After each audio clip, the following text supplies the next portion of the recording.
মুখে দেওয়ার আগে গলে যাবে আর হাতে নেওয়ার আগে খুলে পড়ে যাবে, এতটাই নরম তুলতুলে আমার আজকের রুটি। আজকের রুটি আসল বিশেষত্ব হলো তাল, তালের বড়া, তালের পিঠে তো অনেক খেয়েছো, কিন্তু একবার এইভাবে তালের রুটি খেয়েছো? না খেলে বানিয়ে দেখো। একটা পাকা তাল নিয়েছি, তালের দড়া বানিয়েছি, এটাকে আমি বড় ছাঁকনির সাহায্যে ছেঁকে নিব, যেন বড় আঁশ যেগুলো থাকে সেসব যেন বাদ যায়। সুন্দর একটা পিউরি বানিয়ে নিলাম। এবার কড়াইয়ে দিয়ে দিলাম তালের পিউরি, সামান্য লবণ আর চিনি অ্যাড করলাম।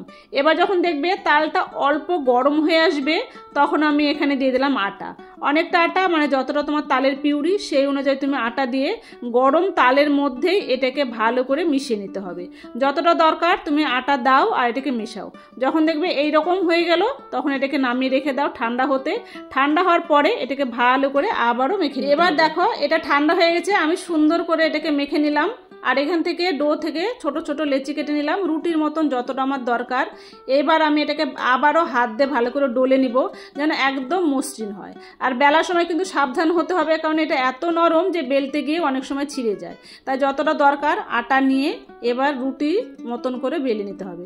খুবই সাবধানে আটা দিয়ে দিয়ে এটাকে বেলতে হবে। আমি দেখো বেলে দেখাচ্ছি, ঠিক এইভাবে বেলবে। দেখো কতটা পাতলা হয়েছে। এবার এটাকে আমি ভেজে নেব। তাওয়াটা গরম হয়ে গেলে এবার আমি রুটিটা দিয়ে দিব। আর রুটির প্রথম পিঠটা খুবই হালকা তাপ লাগা মাত্রে এটাকে আমি উল্টে দিব। দেওয়ার পরে যখন এই পাটটা অল্প অল্প ফুলে আসবে, এটাকে আমি আবারও উল্টে দেব। তারপর এটাকে চেপে চেপে আমি ফুলিয়ে নেব। এইভাবে ফুলিয়ে দেখবে রুটিটা খুব ভালো ফুলে, আর এটা এত নরম হয় যে ফুলতে গিয়েও এর সমস্যা। খুব চলো তোমাদের সঙ্গে আরো কয়েকটা রুটি আমি ভেজে দেখাই। দেখতে দেখতে গরম গরম সোনালি তালের রুটি আমার কিন্তু ভাজা হয়ে গেল। বাড়ি ভর্তি একটা মিষ্টি তালের গন্ধ ছড়িয়ে পড়লো।